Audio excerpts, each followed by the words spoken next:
Good morning, all. It's exactly 10:48 when I hit record on the camera this morning. You are tuned into Joey Only Caribou Weather Dude YouTube channel, where we are looking at weather for the Pacific Northwest, more or less on the Canadian side, I suppose, more.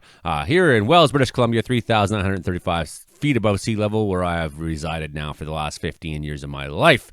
And loving it and living it. And here's my personal weather station that was made possible by the good folks at Diggy's Diners and Moose Island Foods here in Wells. This is the weather station. Now let's see what it's saying. 5.1 Celsius right now at this hour. Yeah, that's okay. That sounds good. And we were actually up to 7.2 at one point and a low of only 1.5. So we have not crossed freezing for a couple nights now. 2 nights. That's amazing. And look at this. Pressure down from 995, 26 hectopascals to 991.53, which means the storm is ready to come ashore finally. Let's go. There it is. This is bad news. My God. Falling out right now. Anything could happen. Get on! Wow. I'll watch the video later.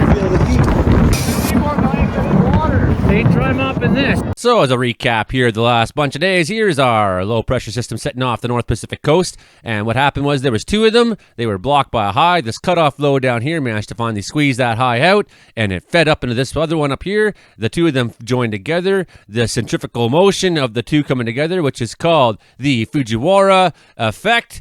The Fujiwara effect, therefore, caused a bit of a weird warbling in it. The storm actually backed off a little bit for a day or 2, and now it's finally ready to come back ashore. It's done its strange warbling because of the Fujiwara interaction, and that's what we now are seeing. We got a bit of a cold front moving through southern British Columbia at this point with some moisture and precipitation coming through. Been some things like rocks on the road down there in the Fraser Canyon this morning. A occluded front moving up towards the Peace, where there's been freezing rain going off and on, although they're probably through that mostly. Alberta seeing nice warm temperatures today.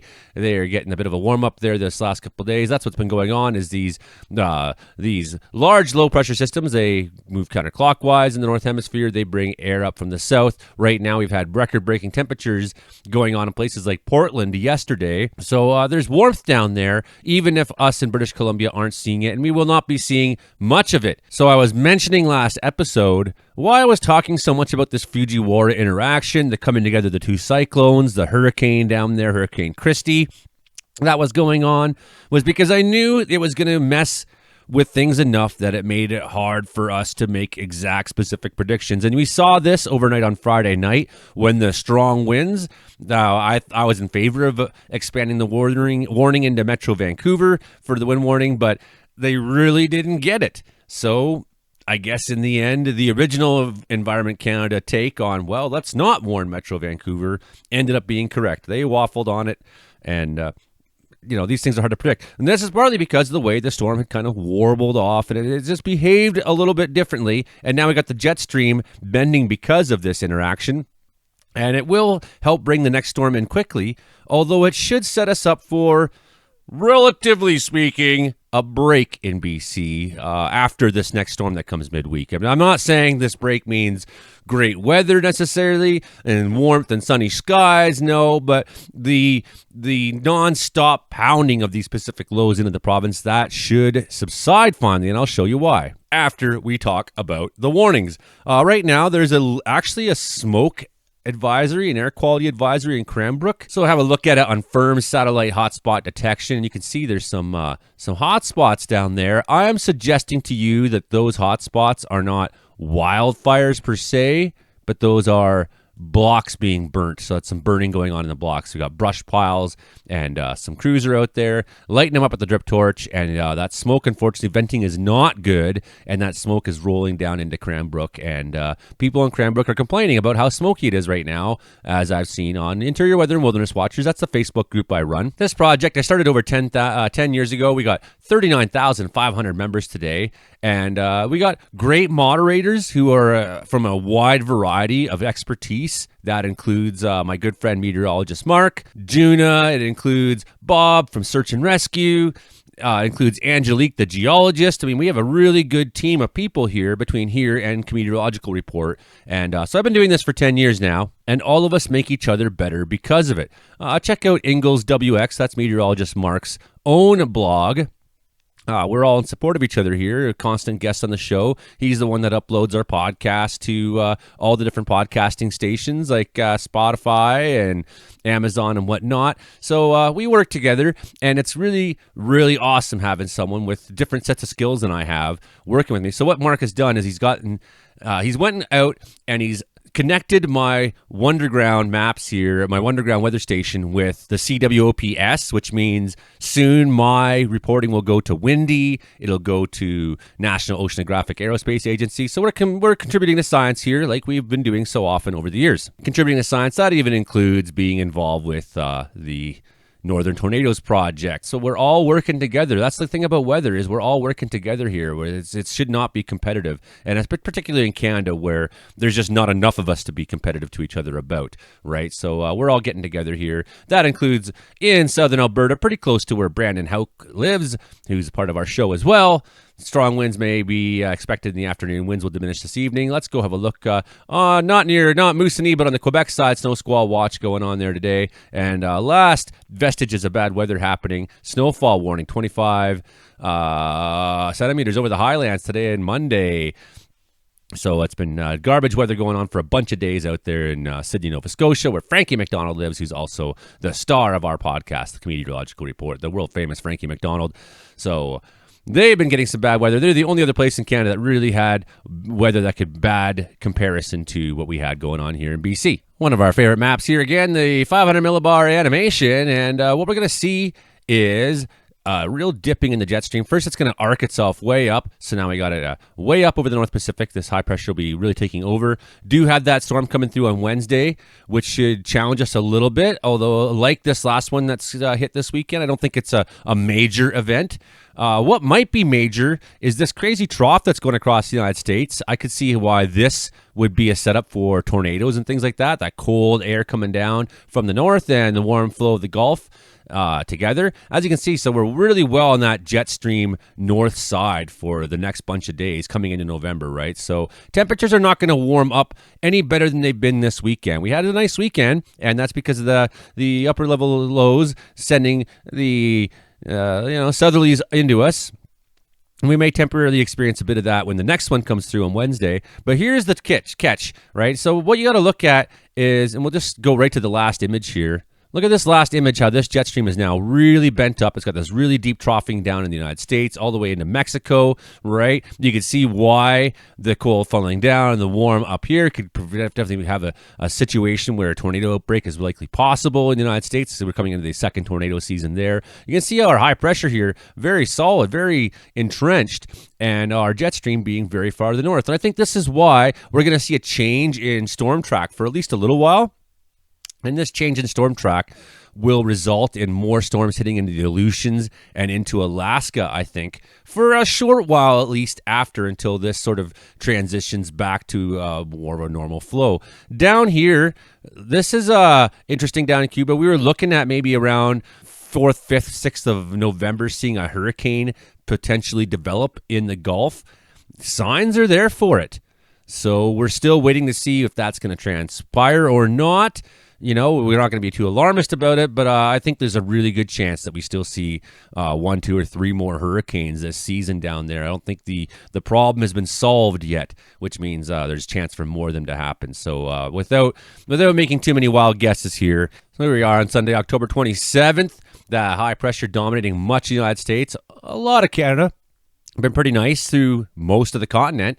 Not so much on the very east coast, not so much on the very west coast. That's been the two worst places. Our storm is now ready to come ashore. It was down into the 960s, so it had a pretty low central pressure at one point, but that is began to weaken. It's trying to force its way inland, which we saw by the dropping pressure here in Wells right now. We got 989 millibar low now, starting up into Alberta. That'll become the next Alberta Clipper. That will basically do what the last Alberta Clipper did, bringing some snow on the backside and some rain in the front and some strong winds, as we saw in the warnings. And we have reason to think that this one's going to maybe take a deflection more north than the last round did, so maybe becoming a Nunavut low. So this storm that we had here really took its time warbling around, couldn't quite get itself moving the right direction easily.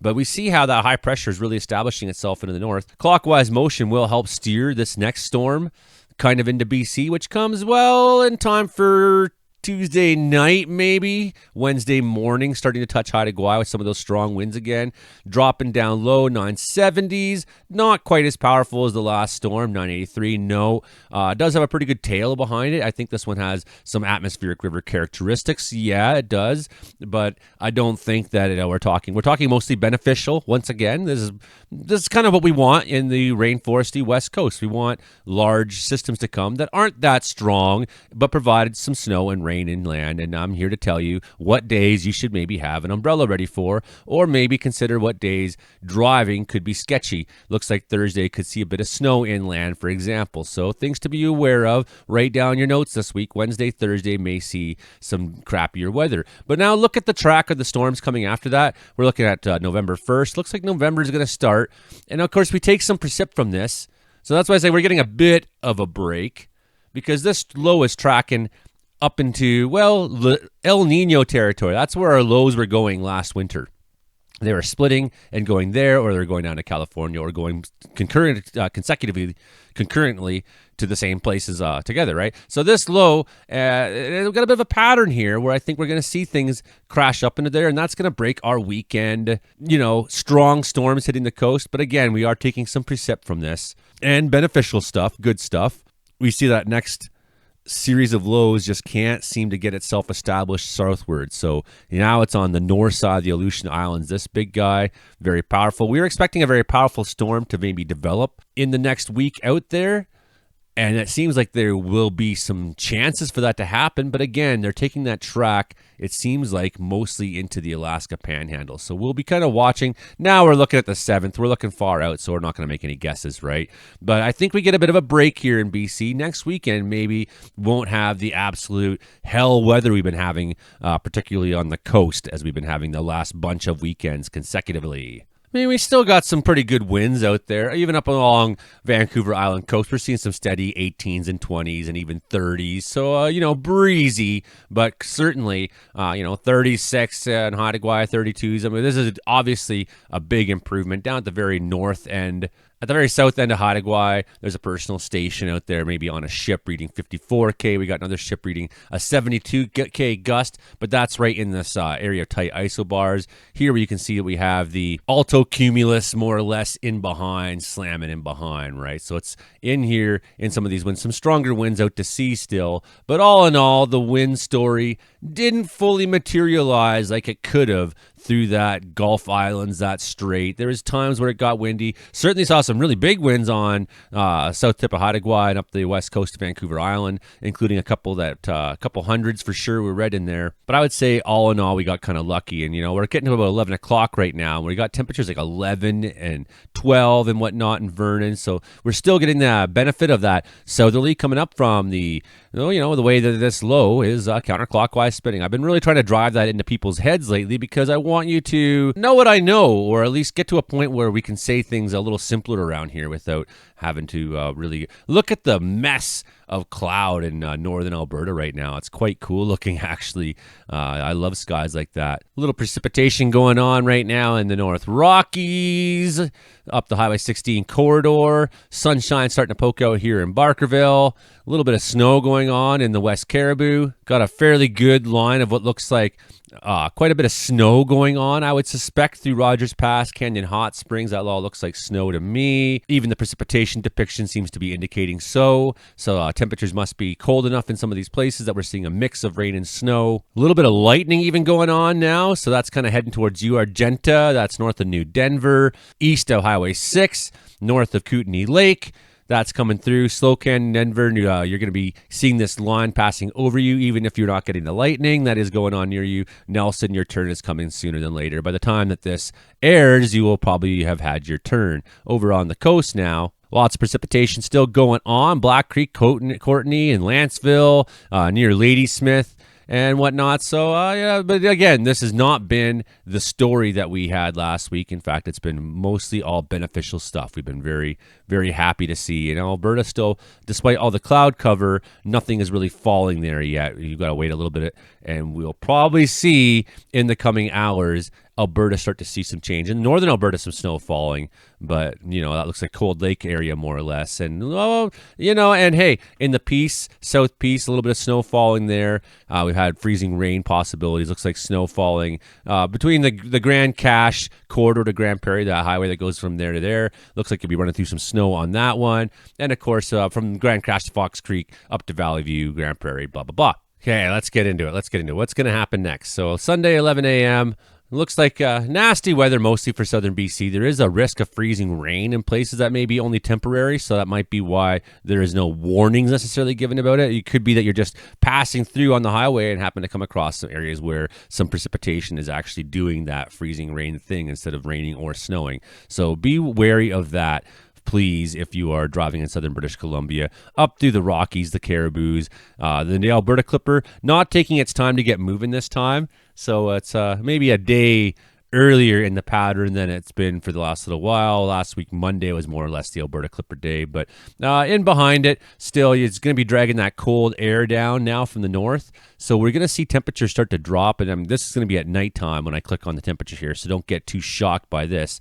And when you see most of the provinces experiencing, maybe not in the central interior, but most of the province experiencing freezing temperatures, more or less a little above or a little below at night. And if you go up into the Yukon, well, now you're talking minus 20s through the Dawson City sort of corridor and north. So very cold up there, very cold in Alaska. And that is helping to fuel our storms, is how warm the ocean temperature is and how cold some of the areas up north. The collision is making for some exciting storms, right? So here's our next low pressure system. You can already see it on Monday taking form, but you can see the jet stream is now really bent up and over. And this guy, he's going to have to take a bit of a shoreline hugging trip into here. But luckily for him, because of the motion of this clockwise storm, it's going to help bring this guy straight into us in time, and it will deepen a little bit. Monday, still precipitation, flurries dragging along. Temperatures will be cooler during the day now on Monday, right? You're going to be seeing freezing more or less probably in Prince George and Fort St. John at night, whereas Vernon, maybe you're still in low single digits, but cold enough that we'll see how many people actually can get to double digits in southern BC. Vancouver possibly, okay, sure. But I think most of us are going to be sitting in the cold side of this low and experiencing the cold air it brings for a number of days. So that should make it chillier at night for us than you'd maybe like it to be. Here's our next low. Here it's coming still Monday night. We'll skip ahead because not much happens Monday into Tuesday. The low tries to develop, gets deeper, gets down to 970s, so it gets strong for a while, and there's a big atmospheric river tail in behind it. So this one has the potential to be dangerous, but with the current forecast right now, we do see northern BC getting a lot of snow. We see Kaitaga getting a lot of wind and rain. The way the current forecast has this thing moving is it doesn't stay in one place for very long. So despite having a very developed atmospheric river tail, which could bring some heavy rains at times on Wednesday into Vancouver Island, up the coast mountains, bring snow. Looks like the Yukon's going to have a pretty good snow event, right? So that is happening for you, but we're not, again, seeing that stalling in one location necessarily at all, which our atmospheric river a week and a half ago or a week ago basically did that. It kind of took its time and, it wasn't moving too much. It was just keeping that river pointed more or less in the same regions for hours at a time. And this one doesn't seem to do that. It'll be pretty quick moving through. We got that next low super strong. So we're watching to see what it does. So far, a lot of indications seem to have it going up into the Alaska Panhandle. And that's why, although we will have some precip next weekend, although there's a very established setup for an atmospheric river, and I think that we will see some garbage weather next weekend. We're going to see some snow and whatnot, possibly, if this forecast holds. But we're not getting that slamming Pacific funnel system necessarily next weekend, right? And they're out there, but the track is currently going more or less away from BC. If this one develops, we've been kind of watching to see what's going to happen here. If this one develops, look out, crazy low storm. It'll be one of the strongest Pacific storms in a while for sure. Even trying to get down to the 930s could happen. But again, it's dragging along atmospheric river tail behind us, and we're talking over 10 days out now. So, but this can all change. But right now, I would say we're getting a bit of a break for the next little while. Things are going to calm down a little. it's still not going to be awesome. It's still going to be precip happening, and it's going to be mostly beneficial precip. Look at that. The sun is actually shining. It's like changing the color and the lighting in here. I think that's the sign that it's time to go. So look forward to another round of weather on Wednesday and Thursday. And, probably going to see some on the weekend as well. But look forward to maybe things calming down just a little bit for a little while in the Northwest Pacific. The ocean itself's not calmed down. The storms are still out there. Just the track of where they're going seems to be calming down, right? So at some point, that will probably change, and we'll see the storms themselves calm down for a time. That does happen. It does happen, especially when you get deeper in the winter. And, hey, we've had times where things were 6-7 weeks of nonstop snow here, and then suddenly the North Pacific just kind of went, it's January. I've met balance. I'm in balance now. I'm in balance. And then by the time February comes around, it's like, I lost it. I'm out of balance. So, there's going to be a big snow winter ahead. That doesn't necessarily mean that all the time it's going to be doing this. And we've really had like a month straight where these storms have just pounded into the BC coast. Pounded in. So if we can take a little bit of a break for a little while, that's good. And if we can keep getting the precipitation at the same time, this beneficial precipitation that's been a game changer for the drought situation in this province, where most regions that were under drought are now either in very low status or off the drought list whatsoever. Anyways, if you don't like what I'm doing here, feel free to piss off, because I really don't care if you like me or not. I've been running Weather Watchers for 10 years. We got, 39,000 people on there. I'm still their forecaster. This Facebook group we started way back in the day, the birthplace of this channel. This channel is for those people. So if you come here and you don't know me and you're like, wow, this guy sucks, feel free to leave, man. But if you've been here for years, and especially if your business is making money off of, look at all the dust on my thing, especially if your business is making money off of my forecasts, feel free to join the Patreon or send a donation, right? That would be really helpful, because this is what I want to do for the rest of my life now. Besides, I'll still stick fighting fires in the summertime. I'm still going to do that, but I'm done.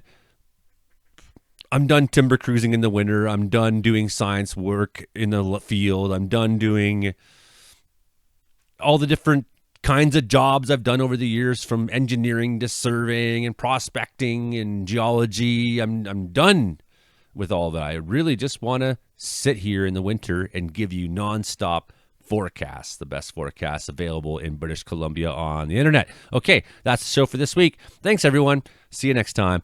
Bye now. Like, share, subscribe, okay? Bye.